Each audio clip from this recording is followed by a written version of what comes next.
인사드리겠습니다. 안녕하세요. 네. 3, 4월 문학 교과서 작품 분석론 현대문학편과 관련해서 이제 이 수업을 어서 오세요. 네. 이 수업을 개설을 하고 그다음 여러분들이 이 수업을 어떻게 제가 이제 어떻게 이끌어 나가고 여러분들이 어떻게 따라와야 하는지에 대한 팁 같은 것을 OT를 통해서 좀 간략하게 설명을 드린 다음에 본 수업을 좀 시작하도록 하겠습니다. 오케이? 프린트물을 보시면 OT 자료라고 하는 프린트물이 있을 거예요. 그래서 거기 OT 자료의 프린트물을 가지고서 이제 어제 국교론 시간에도 이제 OT를 하면서 뭐 설명을 드렸던 패턴대로 하되 문학과 관련되어서 설명을 좀 드릴게요. 일단 이거는 이제 임용하고 상관없는 여담인데 이건 좀 편안하게 지금 이야기를 할게요.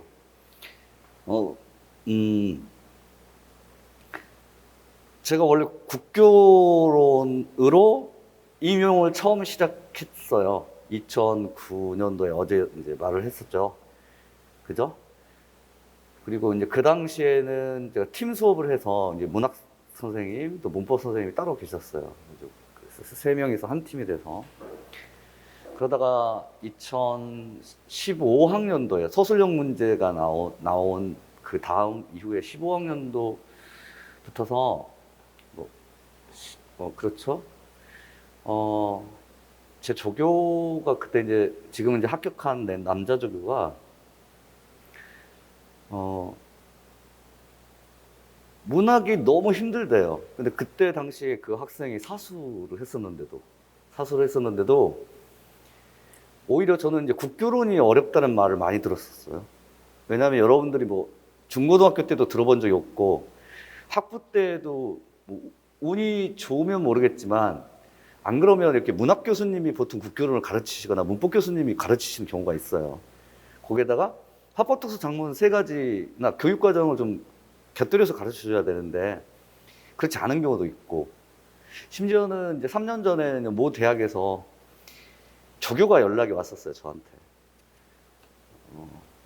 제 교재를 대학에서 교재로 쓰고 있어요, 그 교수님께서. 근데 무슨 말인지 모르는 대목이 있어서 조교가 저한테 연락이 온 거예요. 그 정도예요. 근데 이제 운이 좋으면은 그렇다 치고. 그래서 저는 이제 국교론을 낯설기 때문에 어렵다라고 하는 생각을 가지고서 항상 가르쳤었는데, 문학이 어렵다는 거야. 그런데 제가 말씀드렸듯이 그러니까 2009학년도부터 2013학년도까지의 여기는 이제 1차 객관식, 2차 논술형, 3차가 수업시험의 면접이었었어요. 근데 이때 이 객관식 문항체제에서는 합격, 불합격을 좌우할 수 있는 변별하는 영역, 이 영역이나 이 과목을 못하면 야, 떨어져! 라고 하는 과목이 문법이었거든요. 굉장히 어려웠었어요. 문법 문제가, 객관식 문법 문제들이 상당히 난이도가 있어요. 또 여러 개론서들을 또 참조해야만 그 문법 문제를 풀 수 있을 정도로 문제들이 좀 어려운 편이에요. 국교론이나 문학이나 문법이 세 가지 영역 가운데서 항상 그랬었어요. 그런데 2014학년도부터가 이제 서술형 문항 체제잖아요.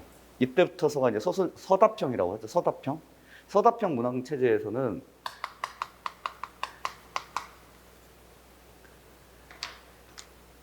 이 영역을 못하면은 내가 취약해. 정말 임용시험이 어렵다라고 느껴지는 것 가운데 하나가 이제 문법이 아니라 문학이 된 거 있죠. 근데 문제 자체가 어려운 건 아니에요. 이게 변별이 있는 건 아닌데 학생들이 처음에 여러분들이 이제 기출문제를 한번 보세요. 2014학년도 기출문제를 쭉 보시면 문학에서 낯선 작품도 나오고 그다음 문학에서 무엇을 요구하는지를 모르는 문제들이 종종 있었어요. 14학년도 이후부터서. 그러니까 문제 자체도 약간 어려운 듯한데 심지어는 문제도 어렵지만 낯선 작품 때문에 그다음 이 준비 과정, 문학을 어떻게 준비할 것이냐에 대한 준비 과정 또한 너무 어렵었어요. 그 이전에 2009학년도부터 2013학년도까지의 문학의 준비 과정은 어떤 것들이었냐면 정평이 나 있는 개론서, 그것도 이제 문학사 개론서, 문학사적인 지식들을 많이 요구하는 문제들에 있어 권영민 한국인 현대문학사, 이렇게 두꺼운 거 2권짜리가 있거든요. 요거하고 조동일의 한국문학통사 6권짜리. 그 다음에 그 해법 천재 자습서라고 하잖아요. 14종 21종. 이것들을 가지고서 1년 내내 그걸 공부한 거야. 그리고 임용 수업도 그에 이제 맞춰서 조동일 한국문학통사에서 발췌하거나 현대문학사를 요약 정리해 주거나, 그 다음 수능 자습서에 있는 작품론이라고 하죠. 작품론. 작품론을 중심으로 해서 주로 이제 지식적인 측면을 많이 가르쳐 줬어요. 지식을.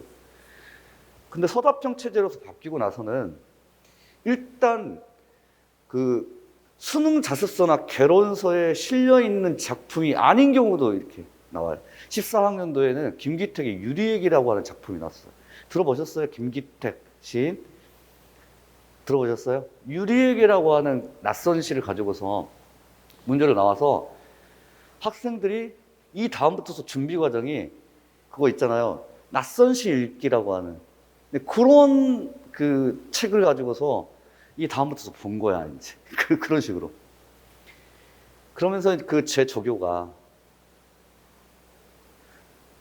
문제 자체가 뭐 어렵고 낯선 작품이 나오는 것들을 어떻게 준비할 거, 대처할 것이냐. 막막하다. 막막하다. 근데 요 동시에 2014학년도, 15학년도, 16년도까지도 학생들이 그 이전에 객관식 문항 체제에서 있었던 것처럼 문학사 개론서하고 수능 자습서를 계속 똑같은 패턴으로 공부는 한 거야. 대처 방법이 안 변했어. 근데 그것 가지고서는 2014학년도 이후부터의 이 서답형 문제들을 해결낼 수 있겠는가의 의문점이 들기 시작한 거야. 그러면서 제가 2015학년도 정도에 내가 문학 가르쳐 줄게. 그랬어요. 내가 문학 가르쳐 줄게. 그건 이제 뭐 제가 뭔가 문학에 대해서 뭔가 많이 알아서가 아니라 출제자가 의도하는 바라고 하는 것을 캐치해내는 능력이 오히려 더 중요한 거 아닌가? 네, 그래서 그때 도입했던 게 뭐였냐면, 야, 교과서 작품과 교과서의 학습 활동을 중심으로 해서 살펴보자. 한 번도 그렇게 공부한 적 없었어요, 학생들이. 그리고 그 당시에 교과서 학습 그 작품이라고 하는 건 천재, 뭐 14종, 뭐 해법 자습서와 같은 거기에는 수록 작품들이 많아요. 그것만 가지고서는 할 수 있어요. 자습서, 예, 수록 작품이 대부분이니까, 필수 작품들이니까. 근데 저는 그거 말고 교과서에 수록되어 있는 작품을 모아놓은 수능 자습서가 아니라 교과서의 학습 활동을 중심으로 해서 보자. 그렇게 했어요. 그리고 나서 그럼 어떤 교과서를 선택할 건데, 일단 중학교 교과서 너무 많아. 고등학교 1학년도 그렇고. 그래서 고등학교 2학년 문학 교과서가 뭐 예를 들면 뭐 4종 정도밖에 안 되니까, 그러면 그 문학 교과서 가운데서 한 종을 선택해 보지?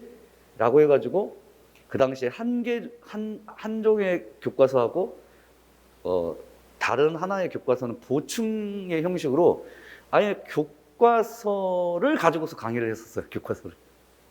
그래서 교과서 교사용 지도서 2개를 구매를 해가지고 그걸 가지고서 학습활동의 구성 방식을 이해해보자 라는 식으로. 왜냐하면 제가 강점이 있는 게 교육과정이잖아. 그리고 이제 문학도 문학 교육과정이라고 하는 게 존재해. 당연히 교과서가 그 교육과정을 기반으로 하는 것이니까 교육과정이 존재해. 그러니까 작품이 존재하는 것은 이런 거예요. 2009학년도에서 13학년도까지의 객관식 문항체제에서는 이때 객관식 문항체제에서는 작품을 문학사적인 측면에서 바라보거나 작품 자체로의 작품론이라고 하죠. 작품론으로 접근하는 식으로 문학을 준비했었단 말이야. 근데 이와 같은 형식으로 공부를 하게 되면 남는 문제들이 뭐냐면 이 문학사적인 지식들을 이 서답형에서는 묻는 경우가 지금까지 딱 2번 있었어요. 2번. 1930년대의 모더니즘 문학 경향하고 1930년대의 소설 경향성. 그러니까 14학년도부터 2022학년도까지 9년간의 2문제 정도만 문학사적 지식을 요구해서 그것도 지식 자체가 아니라 작품을 충분하게 살펴보자면 해결할 수 있을 정도로. 그러니까 문학사적인 지식으로서 작품을 접근해버리면 일단 현재의 서답형 체제에서는 능동적으로 대처하지는 못하고, 두 번째로는 그렇게 여러분들이 문학사적인 지식을 가지고서 공부를 하다 보면 머릿속에 남는 게 별로 없어요. 별로 없어요. 그러니까 이때 남는 게 별로 없단 말은 너무 많은 정보 데이터들을 가지고 있는 거야. 너무 많아. 문학사적 지식이 너무 많아서. 근데 정작 그 너무 많은 문학사적 지식이 문제를 푸는 데는 도움이 안 돼. 많이 알아. 문제 푸는 데 도움이 안 돼. 그러니까 제 그때 조교가 사수했다고 했잖아요. 안 본 개론서가 없어요. 심지어 논문까지 봤었어요. 논문까지 보면서 공부를 했었는데도 안 풀어져. 그래서 차라리 교과서의 학습 활동을 중심으로 한번 생각해 보자. 그러니까 완전히 방향을 바꾼 거죠. 교과서의 학습 활동으로. 준비 과정을 교과서의 학습 활동으로, 그것도 학습 활동으로 바꾼 거야. 당시에 작품론 공부는 학생들이 어떻게 공부했냐면 수능 자습서 가지고서 공부했단 말이야. 근데 이 수능 자습서는 수능 자습서를 집필한 집필자들이 있을 거 아니야. 천재, 해법, 뭐 이런. 그럼 그 집필자들의 면면을 보면 뭐 교사나 학원 강사예요. 그죠? 그리고 그 작품에 대한 분석되어 있는 부분하고 도움말이나 보충자료 부분하고 이제 문제들 보면, 도움말이나 보충자료 부분들을 보면 이 작품에 대한 뭐 기본적인 문학사적인 지식들을 제공해요. 그리고 이제 분석 부분을 보면 그 교사나 학원 강사가 분석한 내용들이야. 근데 이게 보편타당한 거야. 보편타당한, 그러니까 수능 자습서는 보편타당한 분석이나 해석 같은 것들을 내놔. 그래서 뭐 전국에 있는 어떤 지역의 학생들이건 어떤 학교에 재학하고 있는 학생들이건 수능 자습서에 실려 있는 이 분석은 그냥 똑같아. 그리고 이제 그렇게 똑같다라고 하는 것들이 이제 문제가 되는 거죠. 그러니까 보편타당한 해석이라고 하는 것은 문제가 되지는 않는데, 서답형 체제의 2014학년도의 그 임용 문제들은 그 문제를 출제하는 출제자의 관점이 오히려 더 중요한 거지, 너가 수능 자습서를 읽어보거나 문학사적인 지식을 가지고 있는지를 묻지를 않는단 말이야. 보편타당한 해석을 요구하는 것이 아니란 말이지. 이해는 하셨어요? 보편타당한 해석을 요구하지도 않는다. 문학사적인 지식을 요구하지도 않는다. 어떤 거하고 비슷해져요?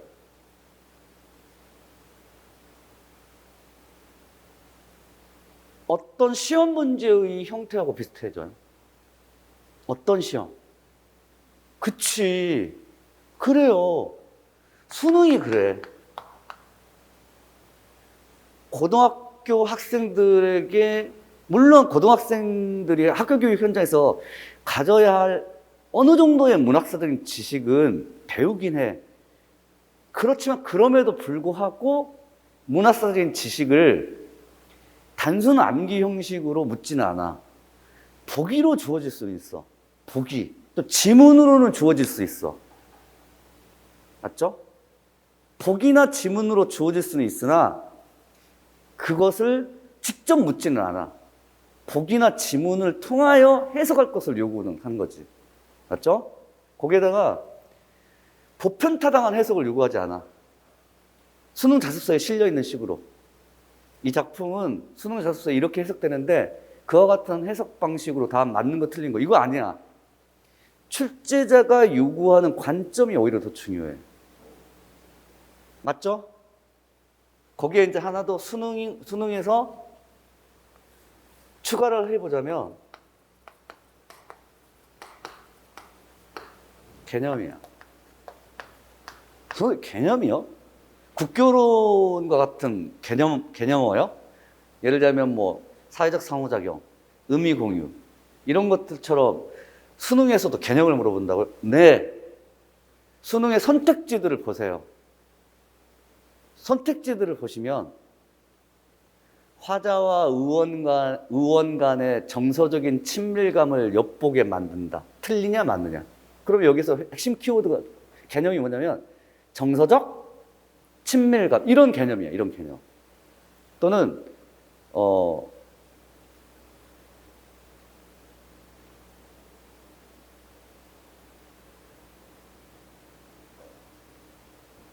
표면에 드러나는 그러니까 겉으로 드러나는 표현과는 달리 의미나 의도를 숨김으로써 이러저러한 것에 대한 비판적 태도를 취하고 있다. 이런 식으로 선택지가 구성돼요. 이거 방금 제가 설명한 거 반어의 개념을 활용하고 반어의 효과 부분이 선택지로 구성된 거야. 그러니까 기본 개념, 문학에 있어서의 기본 개념을 선택지로 하되 출제자의 의도나 관점대로 그 작품을 읽어가라고 하는 이 수능의 이 태도가 기본적으로 지금 현행 서답형 문학의 문제, 그 다음에 준비 과정, 그러니까 대처 과정, 대응 과정의 핵심 오브 핵심이다. 라고 하는 것을 지금에서야 학생들이 깨닫는 것 같아. 그래서 요 근래 몇 년 전부터서는 문학 공부 어떻게 하는가, 또는 나는 문학 공부를 어떻게 해왔는가에 대한 기본적인 합격자 수기나 공부 방법론을 이렇게 물어보면 거의 대개는 수능 문제 봤다고 하죠. 거의 대개는. 또 이제 부지런을 하신 학생들은 EBS 강의까지도 들었다. 예를 들면 뭐 윤혜정의 개념의 나비 효과 같은. 왜냐하면 그건 고1, 2를 위한 문학 개념이거든요. 제가 보기에도 정말 좋아요. 교재도 좋고 강의 자체도 좋아요. 그 전에도 또 희민쌤이라고 하는 분이 그 고등학교 학생들을 위한 수능이나 연합평가에서 나왔던 문학 개념을 중심으로 해서 출제자의 의도나 관점을 파악하기 위한 시험 문제 풀이를 위한 고등학교 수능 예비 과정, 고3 수능 예비 과정에 그 책하고 또 강의도 개설했었는데 그것도 상당히 좋더라고요. 제가 보기에는. 근데 이제 우리는 수능 자체를 또 치르는 학생들은 아니잖아. 임용이잖아. 그런데 수능적인 마인드가 일단 필요하다라고 하는 거예요. 그래서 이제 그때 제 조교한테 2015학년도에 그 교과서의 학습 활동을 중심으로 해서 한번 해결을 해보자라고 제가 말을 했던 것은 그 교과서의 학습 활동이 어찌 됐든 수능과 가까워. 어찌 됐든. 어떻게 됐든 간에 수능과 가깝다. 교과서의 학습 활동들이.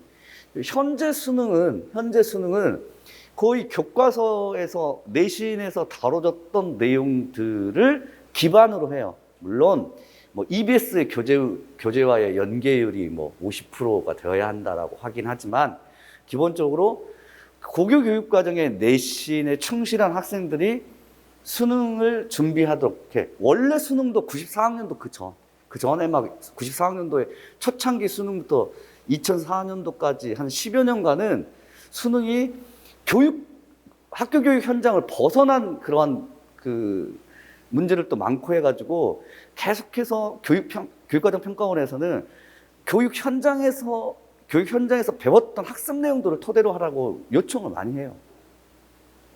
그지? 이제 그것들이 이제 제가 지나고 난, 제가 이렇게 교과서의 학습 활동을 하게 된 계기가 그 이전에 여러분들이 공부하셨던 방법으로 대처가 되지 않는다라고 하는 점을 강조드리는 거고, 그리고 이제 이런 문학교과서의 학습 활동이 왜 중요하느냐라고 하는 부분들에 대해서는 한번 기출 문제를 가지고 좀 소개를 해드릴게요. 자, 그럼 작년도 기출을 사례로 해서 교과서의 학습 활동과 수능 기출, 임용 기출과의 관련성 한번 보도록 할게요. 혹시 작년에 시험을 치르셨던 분들은 이거 나 이런 식으로 해결을 했는데 그런 이제 기억이 있었을 것이고, 한번 봅시다. OT 자료에 그 1쪽하고 이제 2쪽에 있는 부분이 작년도 기출이야. 자, 먼저 2022학년도 A형 서술형 문제 10번 문제 문두를 한번 보면 무엇에 대해서 서술하는 문제죠? 화자의 정서야. 그럼 봐봐. 여러분들은 시적 화자의 정서야. 뭐 시 공부하는 데 있어서는 기본 오브 기본 아니야? 그지? 그런데 저는 이제 이렇게 접근해요. 화자를 물어본 거구나. 무엇을 물어봤다고? 화자를 물어본 거구나. 이유가 뭐냐면 화자의 정서가 기본적인 논점이긴 하지만 이 화자를 물어본 이유는 문학교육 과정에 화자를 학습하기 때문이야. 그건 여러분들이 모르지. 문학교육 과정에서 화자 개념을 학습한단 말이야. 그리고 그 문학교육 과정은 몇 학년이냐면 어떤 학교급이냐면 중학교 때야. 중학교 때 화자하고 소수자 개념을 배워, 학생들이. 그래서 당연히 이 문제는 2022학년도 이 문제는 교육 과정에 근거한 문제의 기본 오브 기본이구나. 근데 보통 화자하게 되면 정서만 있는 건 아니에요. 물론 기본이 정서지만 화자의 정서도 있고 화자의 태도도 있고 화자의 청자와의 관계도 있고, 그다음 이제 화자를 중심으로 한 유형도 있어요. 여러 가지가 있어. 근데 다만 학교 교육 현장에서는 주로 화자의 시각을 중심으로 해서 학습을 해요. 그리고 이제 화자의 시각이나 관점이라고 하는 것은 대상을 바라보는 것이 화자의 시각이잖아. 그리고 이제 대상을 어떻게 바라보느냐에 따라서 화자의 정서나 태도가 달라진다. 그런 점을 학습을 해. 이건 여러분들이 모르는 바잖아. 근데 저는 그런 것들을 이미 알고 있는 상태에서 당연히 화자와 관련되어서 학교교육 현장에서 중시하고 있는 정서를 물어보거나, 만약에 이제 이런 문학교육 과정에 대해서 모르시는 분들이라면 그냥 일반적으로 작품론 중심으로 하자면 그냥 수능 자습서에서는 흔히들 기본적으로 시 분석을 기본은 시적 화자의 정서잖아. 그지? 그런 식으로 접근할 것이고, 저 같은 경우에는 화자와 관련된 여러 가지의 내용들 가운데서 그 중에서 정서에 국한해서 지금 논점이 나왔구나. 일단 준비를 했어. 그리고 나서 저 같으면 작품을 봤어. 낯선 작품이야? 안 읽은 작품이야? 낯선 작품이야? 안 읽은 작품이야? 당연히 안 읽어야 돼.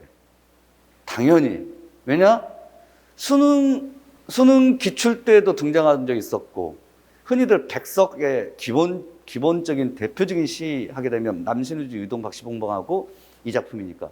그러니까 그동안의 객관식 기출 체제에서는 낯선 작품도 너무 많이 나오고 문학사적인 지식을 요구했기 때문에 한국문학통사, 한국현대문학사 아니면 수능 자습서 그 작품을 일종의 고도의 지식과 그 다음에 작품의 양적인 측면에 준비를 했었단 말이지. 되도록이면 많은 양의 작품들에 대해서 내가 알고 있어야 돼, 이거잖아. 많은 양의 작품을. 그리고 그 많은 양의 작품을 일종의 깊이 있는 지식으로 알고 있어야 돼. 그럼 말이 돼?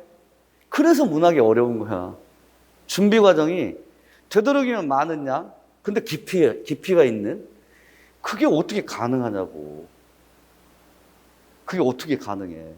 내가 무슨 전공 문학 박사 과정도 아닌데. 백석의 고향은 가장 낯익은 작품이야.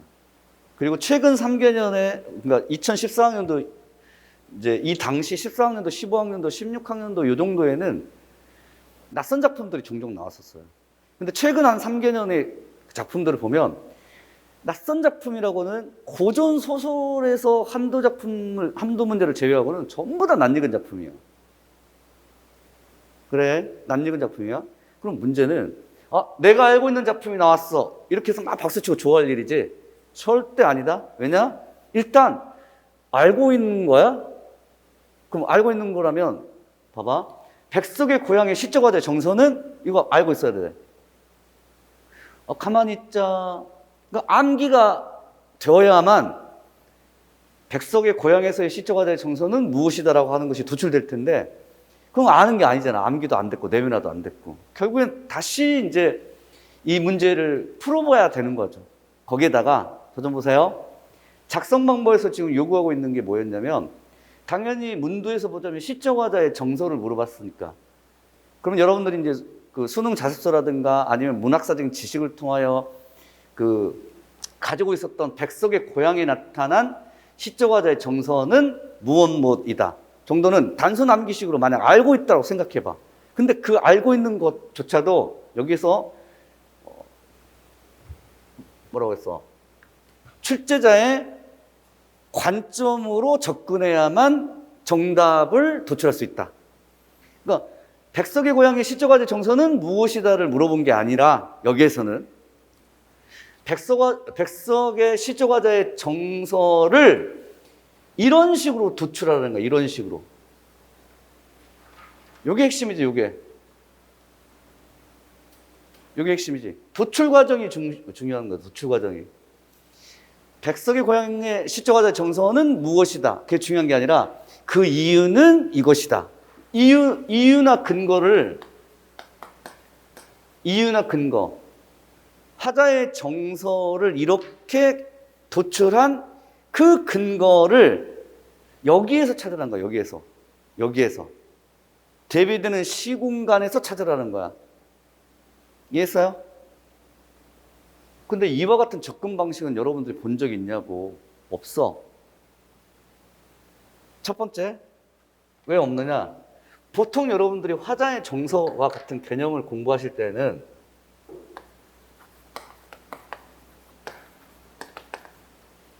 이 정서란 감정을 말해. 이게 첫 번째. 그치? 두 번째는 이때 화자의 감정은 이것에 대한 화자의 감정이야. 이게 뭐냐? 대상이야, 대상. 이것을 일컬어 뭐라고 그래? 시적 상황이라고 하지. 기본적으로 봐봐. 이게 기본 개념이야. 수능에서 묻는. 화자의 정서는 상황에 대한 반응이야. 근데 상황에 대하여 어떤 반응을 하는가? 정서로서 반응하는 거야. 정서로. 어떤 자세나 어떤 태세로 반응하는 건 태도라고 불러. 그래서 이 정서와 태도를 합쳐서 우리가 심리라고 부르고. 이게 기본 개념이야. 일반적으로는 그렇게 상황이나 대상에 대한 화자의 정서적 반응이지. 감정적 반응으로서의 정서지. 근데 봐봐. 여기는 출제자가 지금 뭐라고 했어? 상황이나 대상에 대한 감정보다는 공간에 대한 감정, 공간에서의 감정을 도출해봐. 왜 그렇지? 여기서는 시적 공간이 화자의 정서를 유발하는 데 가장 중요한 것이었으니까 라고 출제자가 보고자 하는 거야. 근데 수능 자습서를 공부하거나 문학사를 공부하면서 그와 같은 구조를 주목한 적이 있냐고. 백석의 고향의 정서는 이것이다라고 하는 결론만 여러분들이 보려고 하지, 백석의 화자의 정서가 공간을 통해서 드러난다는 것은 여러분들이 어떤 식으로도 접근한 적이 없잖아. 없어. 그래서 여러분들에게 묻고자 하는 것은 이 작품에 대한 기본적인 이런 것들을 아는 것이 중요한 게 아니라 문학의 기본 개념, 그것도 교육과정이나 학교교육 현장에서의 기본 개념으로부터 출발하되 출제자가 요구하는 관점대로 읽어주는 것이 중요해. 그럼 이제 이것을 여러분들이 백석의 고향에 대해서 알고 있다 할지라도 일단 모른다고 생각하고, 그래 좋다, 난 공부한 적 없어, 그러면 출제자가 요구한 대로 내가 읽어갈게. 일단 출제자는 공간 대비를 하라. 공간 대비되는 공간이니까, 또는 시간. 그러면 이 백석의 고향에 나타난 공간을 대비시켜야 되겠네. 적어도 2개. 준비가 됐지? 이해했어요? 봐봐. 나는 북간에 혼자 알아누워서 어느 아침을 배웠다. 쭉. 고향도 아버지도 아버지 친구도 다 있었다. 대비되는 공간이 드러나네. 일단 하나는 뭐야? 그치, 이거 찾았어. 그럼 하나는 뭐야? 고향과 대비되는 공간은 여기네. 이거 왜 제가 말씀을 드리냐면, 이 당시에 이게 그 다음 프린트를 보시면 천재노 2015 중학교 교과서 보시면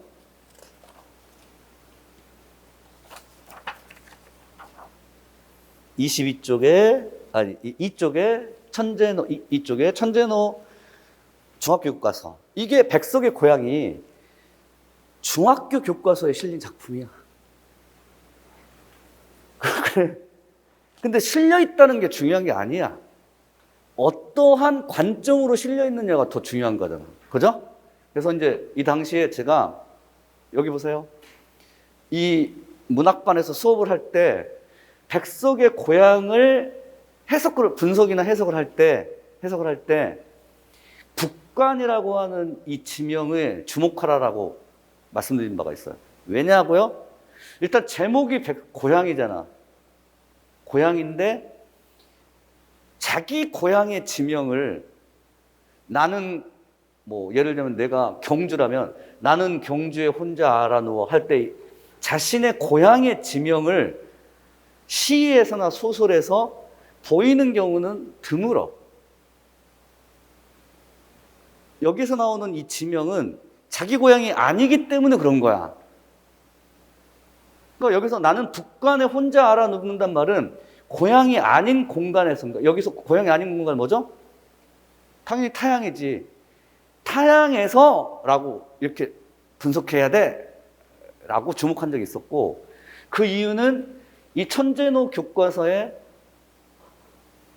시의 내용 파악의 학습 활동을 보면, 첫 번째, 상황에 처해 있는지 말해보자. 여기 화자가 어떤 상황에 처해 있는지를 말해보자 할 때 이 상황이, 답안은 낯선 타향에서, 북간이라고 하는.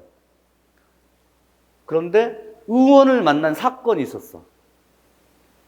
그리고 화자의 관점에 주목해보면 다음 구절에 나타난 정서와 화자가 그렇게 느낀 이유를 알아보자 라고 할 때, 이와 같은 시구절에서 화자의 정서를 도출하는 학습 활동들이 있었어요. 그리고 이제 이 교과서의 학습 활동은 고향이나 가족을 바라보는 말하는 이의 관점을 학습하는 문제야, 이게. 고향을 어떻게 바라보는가? 그러면 타향은 어떻게 바라보는가? 그리고 고향을 어떻게 바라보는가 하는 부분에서 또 다른 작품, 활동 3번에 정지용의 고향이라고 하는 동일한 제목을 가지고 있는 다른 시인이 동일한 대상인 고향이라고 하는 대상에 대하여 다른 관점을 보이는 시하고 비교를 하는 활동을 펼치는, 요거는 이제 학습하는 과정에서 백석의 고향에 대해서 이렇게 정리한 적이 있었어. 여기 출제 포인트로. 낯선 타향에서 느끼는 정서는 외로움. 그 다음, 그 낯선 타향이 아니라 고향과 같은 정서나 느낌을 주는 의원을 만났을 때 가지는 감정은 친근함, 반가움, 따스함. 이런 식으로 정리를 해보자는 거야. 이게 근데 중학교 교과서였어요. 논점이었어. 근데 봐봐. 임용문제에서 뭐라고 물어봐? 정서를 도출하되 공간 대비를 통하여 그 정서를 도출해봐. 천재노 교사형 지도서의 출제 포인트 첫 번째 나온 게 낯선 타향에서는 외로움, 의원을 만났을 때는 친근함. 근데 이 의원은 고향을 대변하거나 대표해. 아버지하고 같이. 맞죠? 그러므로 고향 공간에서는 따뜻하고 고향에 대해서는 따뜻하고 친근하게 느끼고 그 다음에 낯선 타향에 대해서는 외롭게 느껴.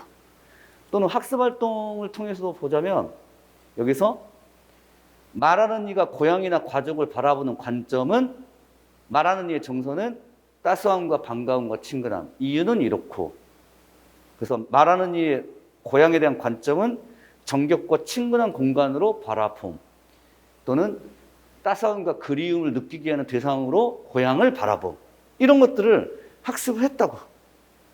근데 이 첫 번째 학습 활동이 이 첫 번째 나오는 이 작성 방법이 그와 같은 중학교 교과서 정도의 학습 활동이란 말이야. 이해했어요? 근데 이건 수능 자습서에 나온다 안 나온다? 보충 자료실 정도는 나와. 근데 그걸 여러분들이 보충 자료실 정도를 읽어보고 그것을 기억하는 사람이 어디 있냐고.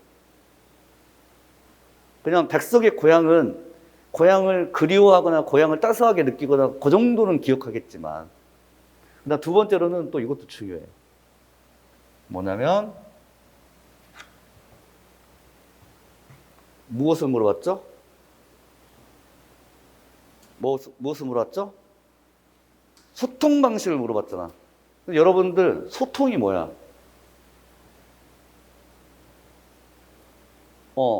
소통 가운데 특히 문학적 소통이 뭐냐?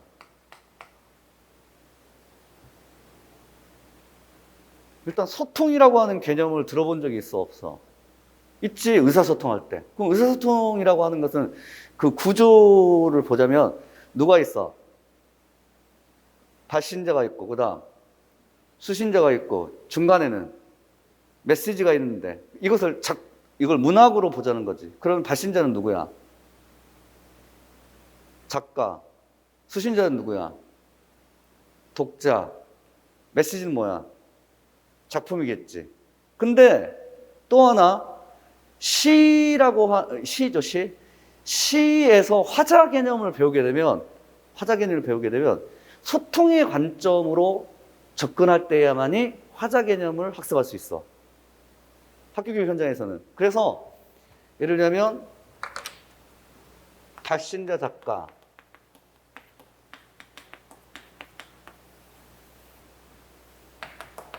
수신자 독자,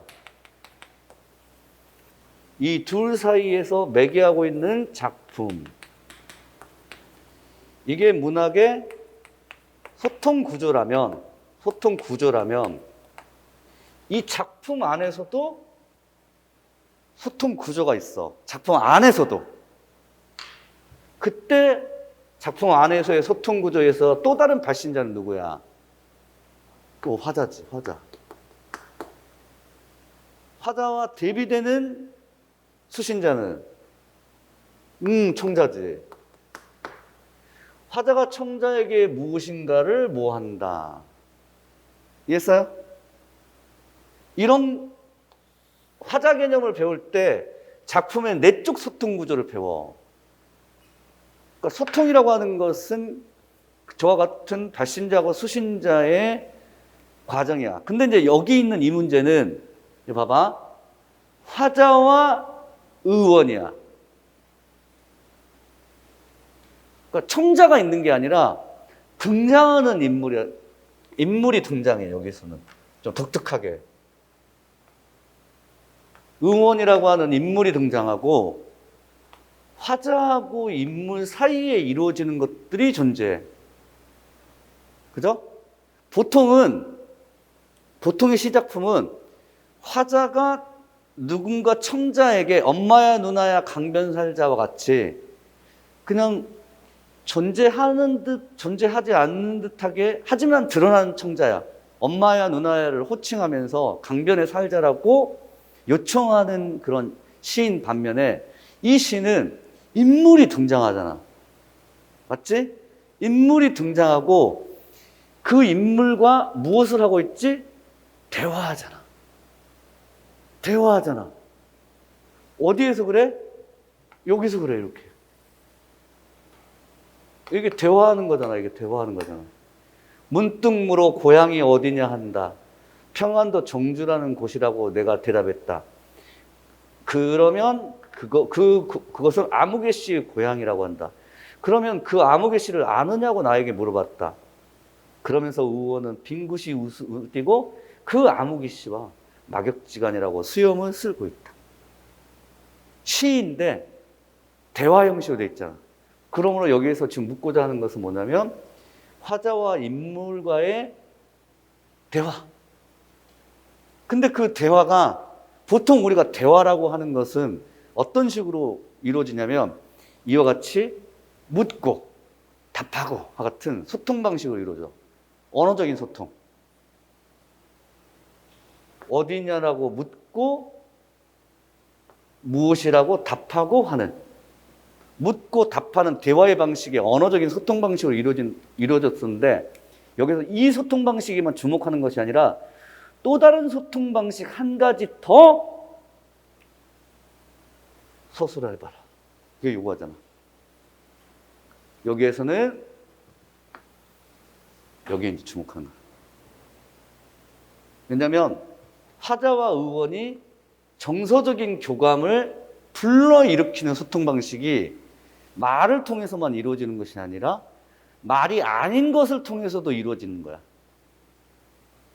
어떻게? 비언어적인 접촉을 통해서. 어떤 접촉? 잡고 맥을 보는 그런 접촉을 통해서. 근데 그 손길이 어떻다고?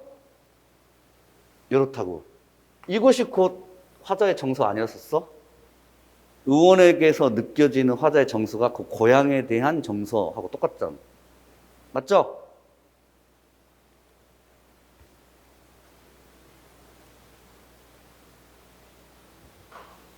그래서 두 번째 작성 방법에서 이 문제를 해결할 때는 언어적 소통 방식 하나, 비언어적 소통 방식 하나.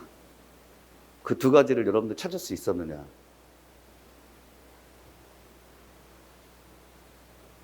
할 수 있었을 거야. 여러분들 못하는 건 아니야. 주어진 시간 동안 할 수 있었을 거야. 근데 여기 있는 천재노 교과서를 봐봐. 이 천재노 교과서의 교사용 지도서의 분석 부분을 보면 그 분석 부분에 다음과 같은 게 있어. A, 이 부분에 대해서 이렇게 부호 표시되어 있는 A 부분에 인물과의 대화를 통한 서술을 하여 따스한 정을 환기시키다. 이런 부분.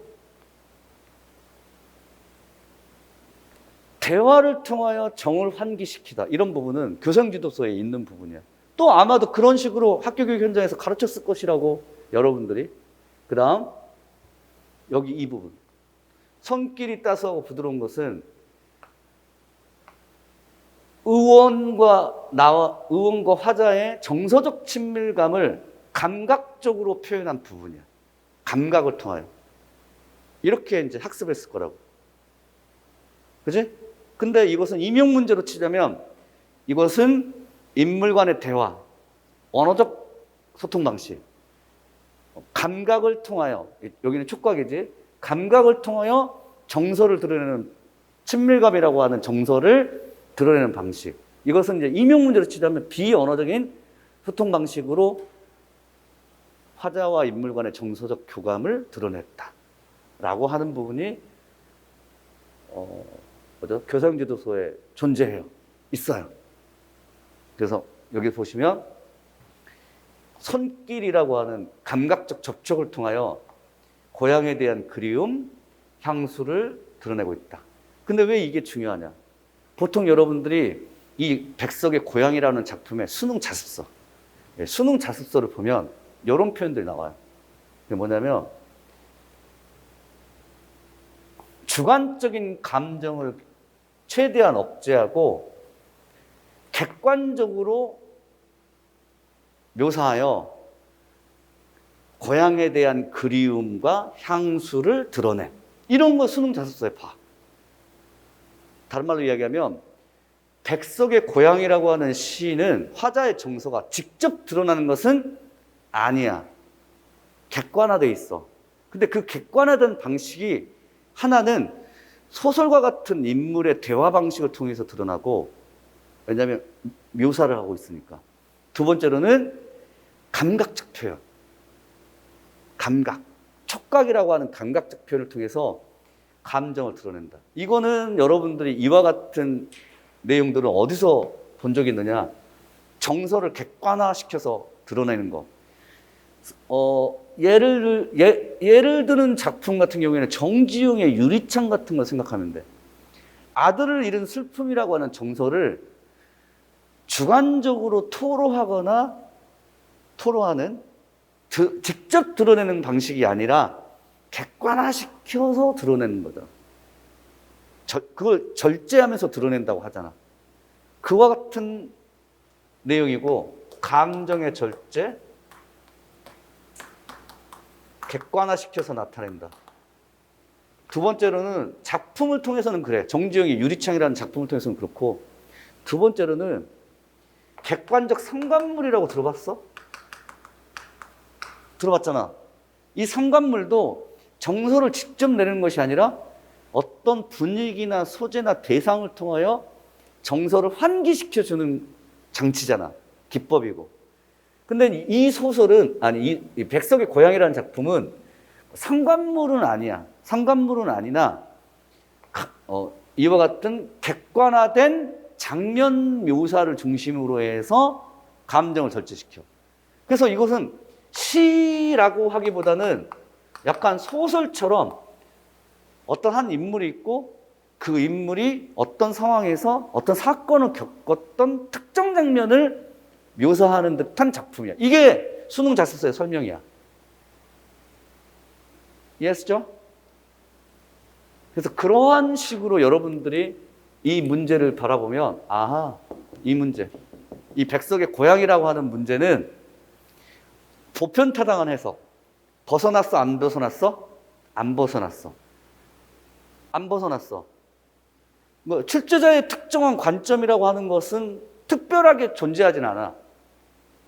다만 공간 대비를 통하여 정서를 드러내거나 또는 이 작품의 감정이 객관화되는 방식 두 가지를 서술해 봐라라고 하는 논점이야.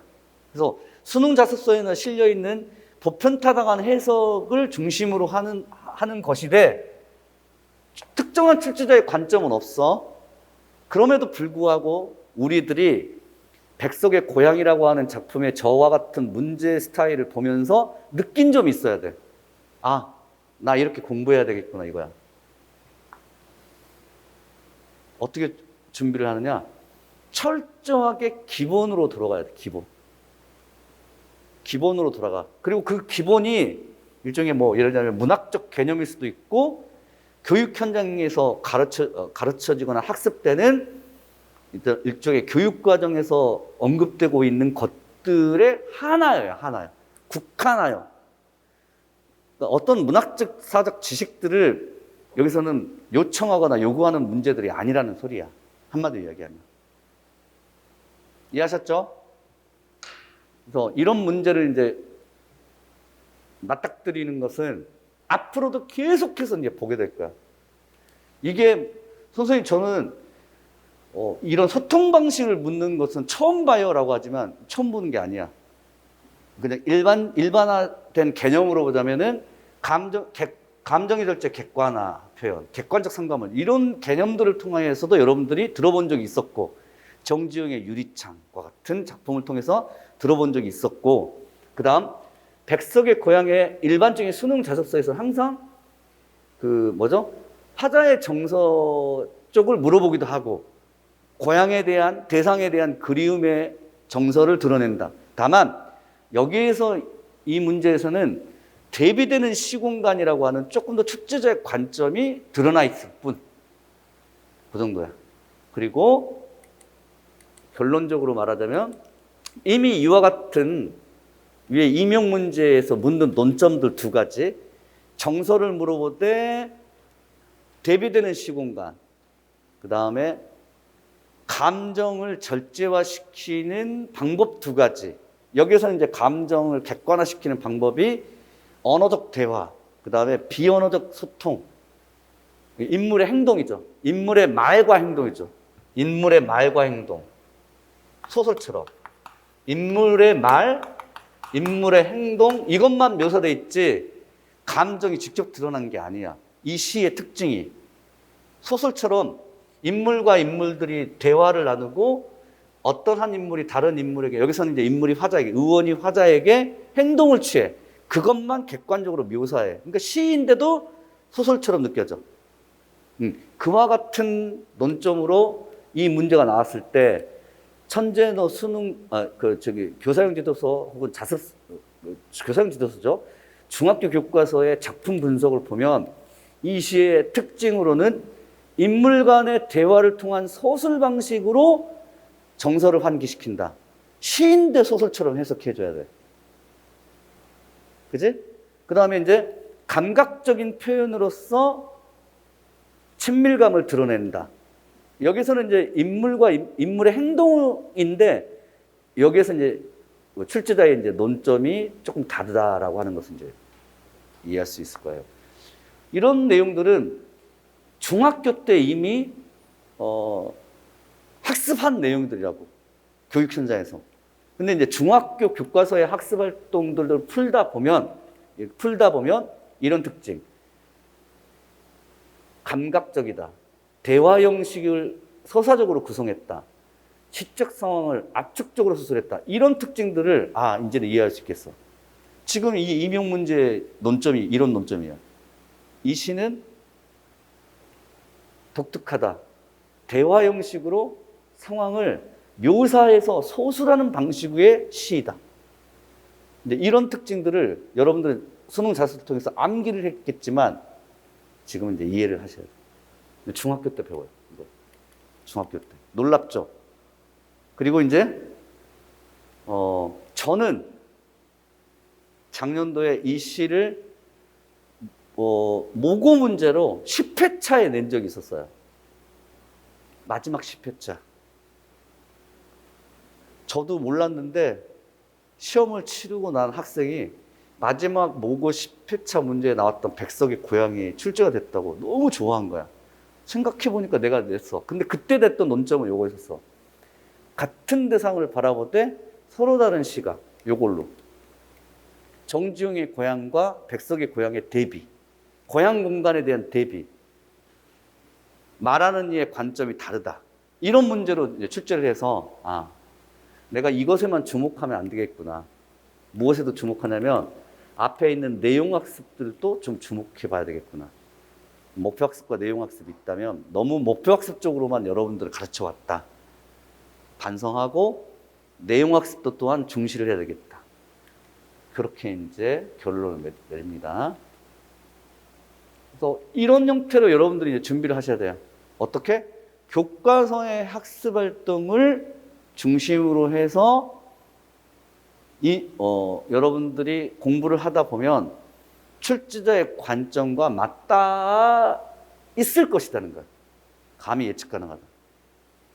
그리고 낯선 작품이 나와도 그 낯선 작품을 이런 식으로도 접근할 수도 있는 것이고, 그렇게 보시면 될 것 같습니다. 그래서 제가 교과서에 작품론, 그러니까 이 교육과정, 문학교육과정반을 운용하는 이제 이유가 일종의 교과서의 학습활동 분석이라고 하는 것이 제일 중요하다. 그래서 이제 여러분들에게 마지막 이제 결론적으로 좀 말씀을 드리자면, 그 프린트물 보시면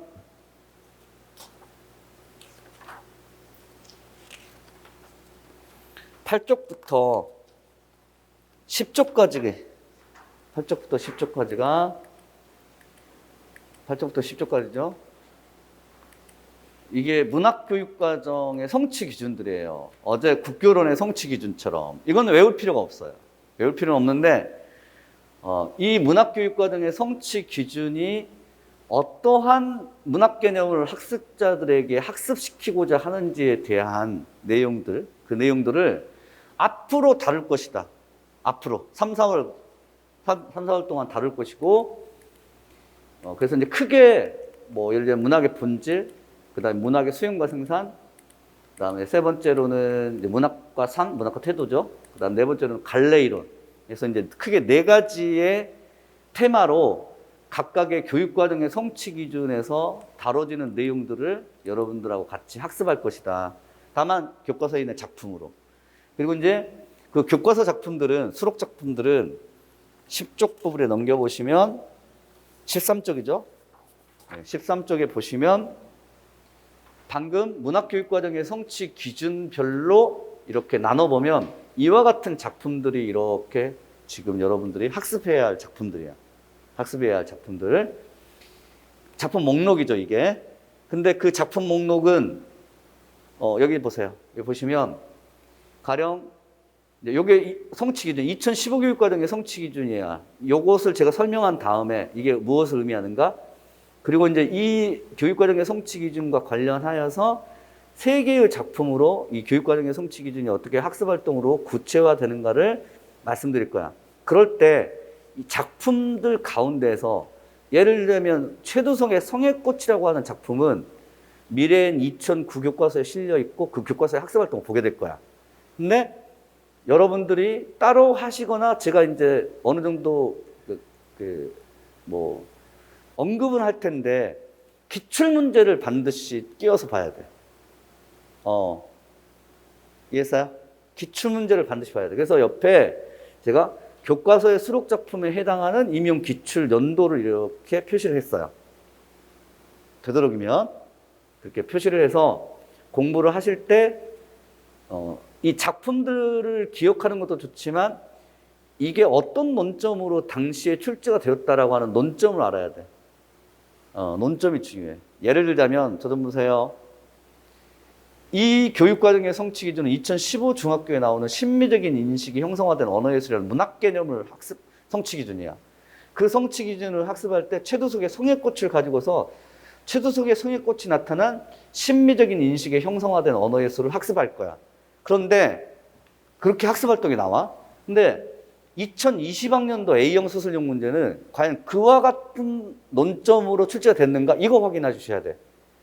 즉 교육과정의 교과서와 같은 논점으로 문제가 출제됐는가? 그걸 이제 여러분들이 보시고 비교를 하셔야 돼요. 비교를 해보고 그 논점으로 출제되지는 않았어. 또는 그 논점으로 출제되었어. 출제 관점이죠. 출제 관점. 여기 나오는 출제 관점을 기출문제에서 반드시 확인해 주셔야 돼요. 왜 제가 이런 말씀 드리냐면 가령 조지훈의 승무는 승무라는 작품의 심미적인 인식이 형성화된 언어예술이라고 하는 걸 학습활동으로 배우게 될 거야. 그런데 2012학년도에 객관식 기출문제로 이게 출제된 바가 있어. 근데 그렇게 출제됐을 때 이런 논점으로 출제가 되었는가 확인을 해봐. 출제가는 다른 논점으로 출제됐어. 그러면 조지훈의 승무라고 하는 작품이 만약 문학사적으로도 중요하고 조지훈 시인의 작품이 한 번도 지금까지 등장한 적이 없다면 앞으로 나올 가능성이 많아. 근데 그때 나올 논점은 두 개야. 하나는 12학년도처럼 다시 나오거나 아니면은 여기 나오는 심미적인 부분, 조지훈의 승무에 나타난 아름다움을 두 측면으로 나눠서 살펴봐라라고 하는 이 교육과정의 논점으로 나오거나 두 가지야. 기존에 있었던 기출문제 논점으로 나오거나 아니면은 이런 논점으로 나오거나 그것밖에 우리가 준비할 게 없어. 어떤 다른 논점으로 출제자가 조지훈의 승무를 낼지는 몰라, 그거는. 근데 대비를 하는 차원에서는 일단 교과서는 그렇게 분석되고 있어. 그 다음에 기존 2012학년도에는 다르게 나왔었어. 그 두 가지만 알고서 만약에 올해 여러분들이 시험장에 갔는데 조지훈의 승무가 등장했어.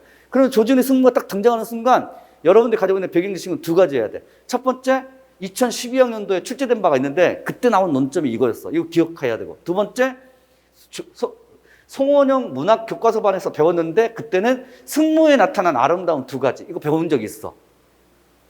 이거 생각나야 돼. 그리고 나서 생각을 하고 나서 그다음 없애야 돼. 이유가 뭐냐? 그게 출제자의 관점일까? 기대하면서 이제 봐야 돼.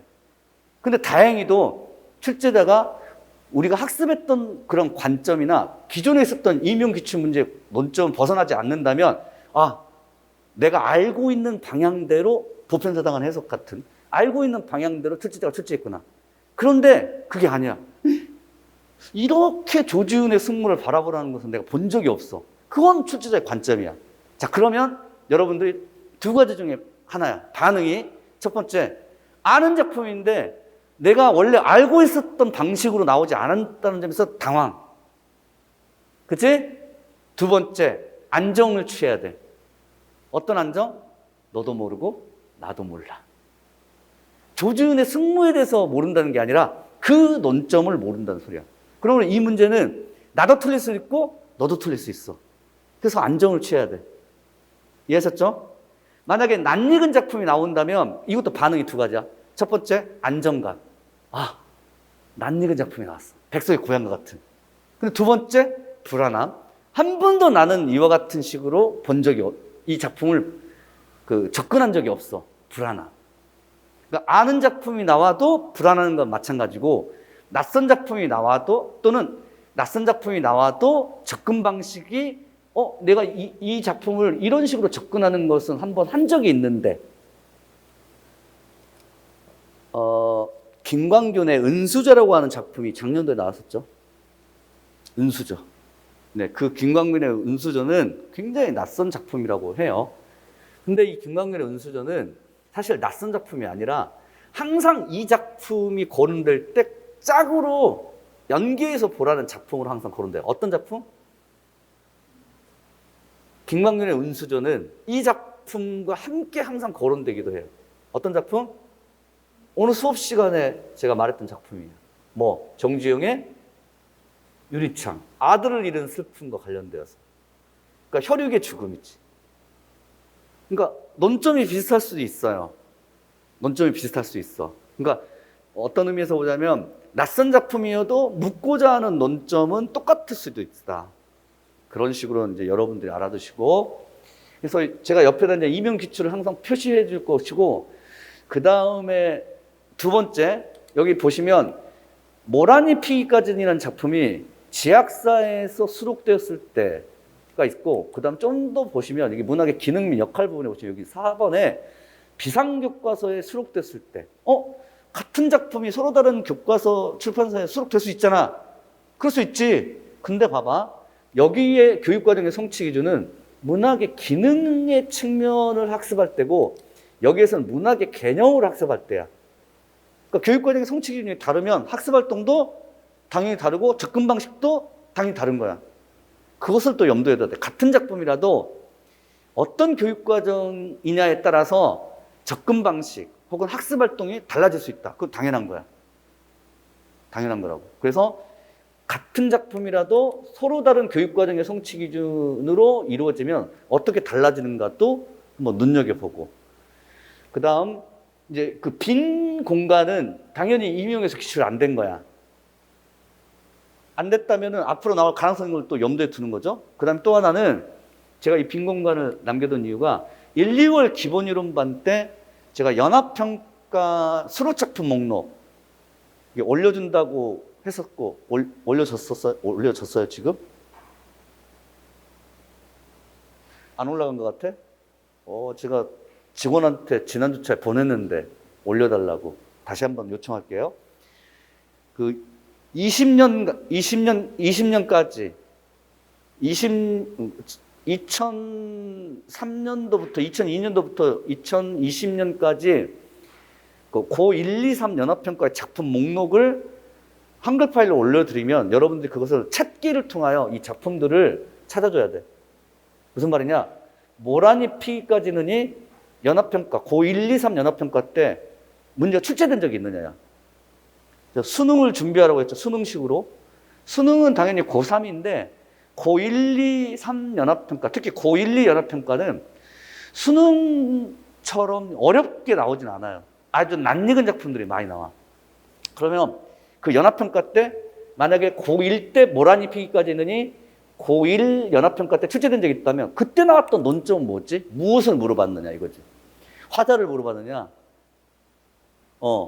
또는 뭐 표현 방식, 표현상의 특징을 물어봤느냐? 시상 전개 방식을 물어보고 있느냐? 아니면은 김영랑이라고 하는 1930년대의 시문학파죠. 시문학파 시인의 보기를 주고 문학사적인 지식으로 이 작품을 접근할 것을 요구하고 있느냐? 어떤 논점으로 출제가 되는가를 확인을 해줘야 돼. 왜냐고? 임용에서 기출되지 않았잖아. 임용에서 기출되지 않았으면 앞으로 나올 가능성이 있다는 소리잖아. 그런데 이미 고1, 2 연합평가, 3학년 연합평가, 수능 모의평가, 수능 기출에서는 이렇게 나온 적이 있잖아. 그러면 그 논점이 그대로 나올 것인가? 그걸 우리가 예상해 보자는 거지. 그래서 그것까지 확인해 주셔야 돼. 여러분들이. 그래서 이 빈칸에는 수능, 연합평가, 기출된 적이 있는가를 확인해 주셔야 돼.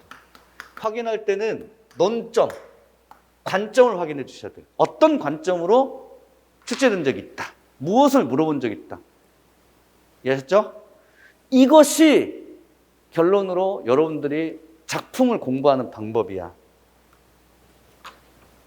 작품론 공부 방법이야. 이게. 고개 들어보세요. 많은 양의 작품을 내가 알고 있는가는 중요하지 않다. 만약에 그 작품을 내가 알고 있다면 그 알고 있는 그 작품이 수능 때 출제된 적이 있는데 이러한 관점으로 출제된 적이 있다. 이게 아는 거야. 임용 때 출제되는데 이러한 논점을 물은 적이 있다. 이게 아는 거야. 알겠죠? 내가 문학을 공부한다, 작품론 공부를 한다라고 하는 것은 그와 같은 출제자의 관점으로 나온 적이 있다는 것을 아는 거야. 그게 중요한 거야. 그게 기억나야 돼. 그리고 나서 시험장에서는 내가 아는 작품, 즉 임용 문제에 출제되거나 수능 연합평가 때 출제됐던 그 작품이 그 논점으로 나왔는지를 확인해보고 다행히 같은 논점으로 나오면은 내가 공부했던 것들을 투입하면 되는 것이고 관점이나 논점이 확연히 다르다면은 새롭게 여러분들이 출제자의 관점에 따라서 해석을 해주면 돼. 그게 수능식 서답형으로 나오는 문학의 준비 방법이에요. 근데 그것을 무엇으로 공부를 하냐면 교과서의 학습활동으로 공부를 하는 거야. 근데 교과서의 학습활동의 논점은 뭐냐면 교육과정의 논점이야. 모란이 피기까지는 문학의 개념이라는 교육과정으로 학습활동을 도출해보자. 이게 관점이고 모란이 피기까지는 문학의 기능이라고 하는 측면에서 분석해보자. 이게 출제자의 관점이야. 그래서 출제자의 관점 학습을 하기 위해서 제일 좋은 게 교과서의 학습활동이야. 출제자의 관점 학습. 그리고 또 하나는 마지막으로 그 제일 프린트물의 제일 앞에 있는 1번 출제자의 의도와 논점이 중요하다라고 하는 것. 그 다음으로는 2번 답안서술 연습을 해야 한다. 답안서술 연습. 무슨 말이냐면 국교로는 답안서술을 걱정할 필요가 없는 게 자연스럽게 개념이나 어떤 국교론의 이론을 공부하다 보면 그 개념어가 익숙해져. 그러면 그 익숙한 개념으로 답안을 쓰면 되거든. 근데 문학은 개념어라고 하는 게 그렇게까지 학습을 할 필요가 없더라고 느껴지잖아. 그런 점에 있어서 여러분들이 잘못 알고 있는 것이 있어. 그게 뭐냐면 오히려 문학 답안이 답안 간의 차이가 극명하게 대비될 것이다.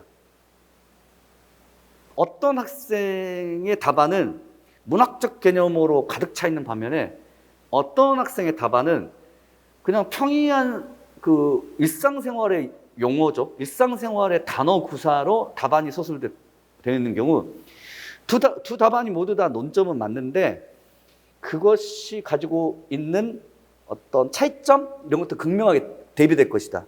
국교로는 그냥 무조건 개념어여야 돼. 근데 문학은 개념어이어야 된다라고 하는 것은 아니야. 하지만 고득점하려면 우리의 일상생활의 그러한 단어 사용법을 좀 벗어나서 문학다운 답안을 좀 작성해야 돼. 근데 그 서술형 답안의 그러니까 일종의 서술형 답안의 서술 연습을 하기 위한 가장 좋은 것이 교과서 학습 활동이야. 왜냐하면 보통 수능 문제를 많이 보잖아요, 여러분들이. 이건 객관식 문제야. 이거는 서술 연습을 하는 건 아니지. 어떤 연습을 하냐면 개념 연습하고 출제제 관점 파악하는 것을 연습하는 거야. 반면에 서술 연습은 서술형 문제를 통해서 연습해야 돼. 그게 교과서의 학습 활동이 그래. 그래서 교과서의 학습 활동에 예시 답안들 있잖아. 그 예시 답안들이 이 교과서를 만든 현직 교사가 만든 답안이야. 예시 답안이야. 그리고 그 예시 답안에 그 용어 사용법에 주목하란 말이야. 용어 사용법. 그래서 이제 답안 수술을 연습하는 거죠. 가령 예를 들면 천재노 교과서, 중학교 교과서에 뭐 이런 거 다음 구절에서 나타난 말하는 이의 정서, 그렇게 느낀 이유를 이야기해보자라고 할 때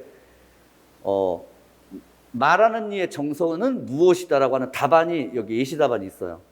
그래서 화자의 정서는 따스합니다. 화자의 정서는 반가움이다. 화자의 정서는 친근합니다. 왜냐? 의원의 따스한 손길을 통하여 고향과 아버지를 떠올렸기 때문이다. 왜냐? 의원의 따뜻한 손길에서 고향에서 가족과 함께 있는 느낌을 받았기 때문에 이런 정서와 그 다음에 판단 근거에 대한 이런 답안의 서술 문장 표현들, 이런 문장 표현들을 우리가 이제 가져가야 된다고.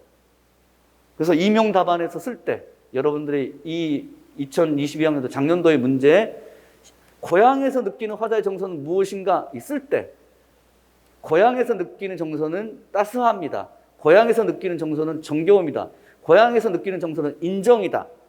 이런 이제 정서 용어를 여러분들이 구사를 해줄 때 교과서의 학습 활동의 예시 답안에 나타난 용어들, 이런 용어들을 차용하여 그때 이런 용어들을 쓴 적이 있다. 이런 용어 구사법을 학습을 해 주셔야 돼요. 예시 답안을 통하여. 이건 현직 교사들이 작성한 것이기 때문에. 그래서 결론은 교과서 작품을 공부할 때 첫 번째, 학습 활동을 가지고서 논점 파악을 연습해 보자. 두 번째, 학습 활동을 통하여 답안 수술을 연습해 보자. 이게 핵심. 그래서 이제 여러분들에게 나눠진 그 교재가 있죠. 교재를 보시면 교재를 보시면 다 모두 다 그냥 아무데나 펼쳐 보시면 작품만 나온 게 아니라 다 뭐가 있어? 교과서에 학습 활동하고 예시 답안이 같이 수록되어 있어요. 굳이 이렇게 제가 많은 내용들을 보여주는 이유는 수능 자습서는 작품 자체에 대한 설명만 나온다면 여러분들이 하실 일은 교과서의 학습 활동 하나하나씩을 전부 보셔야 돼. 그리고 이제 지겹잖아. 뭐가 지겹냐면 한 작품의 학습 활동도 4개, 다음 작품의 학습 활동 4개, 또 다른 작품의 학습 활동 4개. 너무 지겹잖아. 그리고 이제 이런 학습 활동들이 선생님 이 한 작품의 학습 활동이 5개나 있는데 다 봐야 돼요? 그렇진 않아. 내가 수업 시간에는 한두 개만 볼 거야. 그래서 제가 어떤 묘수 썼냐면 프린트물을 줄 거예요, 앞으로. 프린트물을 줄 거야. 이제 OT 프린트물을 다 했어요. OT 프린트물 말고 그 프린트물이 있는데 아마 2개를 받았을 거예요. 1, 2로 되어 있는 거. 그죠? 1, 2로 되어 있는 거. 이 1을 보세요. 1. 프린트물 첫 번째 1이라고 되어 있는 거. 그러면 거기에 김영랑의 뭐라니? P까지는이라고 하는 프린트물이 있을 거예요. 봤어요? 그거하고 여러분들 교재에 몇 쪽을 펼치시냐면 14쪽을 펼치시면 교재 14쪽을 펼치시면 모란이 피기까지는이라고 하는 작품의 학습 활동들이 쭉 나올 거예요. 14쪽에. 나오죠? 근데 15쪽 넘겨보시면 16쪽 넘겨보시면 교과서의 학습 활동이 활동 1, 1, 2, 3 17쪽에 활동 2, 1, 2, 3, 4 이런 식으로 학습 활동들이 나오죠? 이걸 이제 저하고 같이 볼 거야. 그런데 학습 활동이 크게 두 가지긴 하지만 세부적으로 보자면은 7개잖아. 이거 어떻게 다 봐? 그래서 제가 이 프린트물을 준 거야. 프린트물을 보면 이 프린트물은 이렇게 돼 있죠. 작품명 모란이 피기까지 김영란. 그리고 수학교과서 지학사. 그 다음에 이렇게 본문이 나오죠. 작품이 나오죠. 그러면 이 작품에는 아무것도 안 적혀져 있죠. 예. 이걸 스스로 분석을 먼저 해봐. 분석을 먼저 해봐. 그 빈칸에다가 막 뭐 채워. 그리고 채워놓고 나서 여러분들이 분석이 맞았는지 틀린지를 어떻게 확인해? 교재에 14쪽에 분석이 돼 있어. 그러면 14쪽에 나오는 그 분석하고 대체적으로 이렇게 일치되는 부분들을 확인하는 거야. 그래서 이걸 백지인출이라고 해. 무슨 인출? 그렇지. 백지인출로 백지인출을 연습하기 위한 연습 프린트물을 이렇게 매 주차마다 줄 거야. 아무것도 안 적혀져 있어. 작품만 나와. 그럼 백지인출을 해보고. 그 다음에 두 번째로는 그 프린트물의 1쪽하고 2쪽을 보시면 학습활동이 이렇게 있어. 이 학습활동이 교재 14쪽에 수록되어 있는 학습활동을 약간 임용 형식으로 변형시켰어, 제가. 잘했죠? 왜냐면 교과서의 학습활동은 친구들과 이야기해보자. 이런 식이거든? 그게 아니라 아예 다음 조건에 맞춰서 수술하시오. 찾아서 뭐 첫 어절과 끝 어절을 쓰시오. 이런 식으로. 그래서 예를 들자면 1쪽에 이 시의 화자에게 모라는 어떤 대상인지 작품 내 구조를 고려하여 소설할 것. 이걸 소설형 문제로 생각하는 거야. 근데 이 소설형 문제 스타일은 원래 교과서의 학습활동에는 어떻게 나왔냐면 그 교재 14쪽을 보세요. 교재 14쪽을 보시면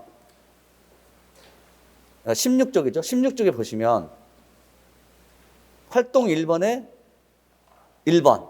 이 시 화자에게 뭐라는 어떤 대상인지 말해보자. 이런 활동이야. 근데 이 활동을 제가 프린트물에는 임용문제 스타일로 이 시의 화자에게 뭐라는 어떤 대상인지 작품 내 구조를 활용하여 또는 고려하여 서술할 것. 이런 식으로 임용 스타일로 준 거야. 이해했어요? 그러면 이제 정답은 어디에 있어? 당연히 교재에 있죠. 16쪽에 교재에 보시면 이 시 화자에게 뭐라는 예시 답안에 보시면 실제하는 자연의 꽃이며 아름다움을 상징하는 존재이며 화자 자신이 추구하는 세계나 소망을 상징하는 존재이다. 이렇게 나오잖아. 세 가지 중에 하나를 답안으로 쓰면 돼. 이 프린트물에 있는 문제. 그런데 프린트물에는 작품 내 구조를 고려를 하라고 했죠. 그러므로 이 구조를 고려하면 뭐라는 무엇이다. 이런 식으로 여러분들이 쓰셔야 돼. 조금 더 조건이 이제 있으니까. 그래서 예시답안에 분명히 있긴 하지만 약간 조건을 충족시키면서 여러분들이 이 문제들을 풀어주셔야 돼. 그래서 이 백지인출 연습하고 그 다음에 활동을 변형한, 학습 활동을 변형한 이 연습지를 줄 거야. 저는 이제 워크북이라고 지금 표현하고 싶거든요. 나중에 이거 책으로 낼 건데 이 워크북을 매 주차마다 주면 미리 주지는 않을 거예요. 미리 주지는 않을 것이어서 저하고 수업 시간에 같이 이제 보는 거야. 같이 이제 보면서 하되 다만 충분하게 이제 수업이 진행되지 못해서 남아있는 게 있으면 여러분들 과제 형식으로 그것은 또 집에서 해오시면 되고. 그래서 미리 이런 문제를 매 주차마다 풀기 위해서는 예습을 조금 해야 돼. 교과서의 학습 활동을 조금 더 봐오시고 그러면 좋겠어요. 됐습니까? 됐습니다. 이상으로 OT를 마치도록 하겠습니다. 조금 있다가 본 수업 들어가겠습니다. 수고했어요.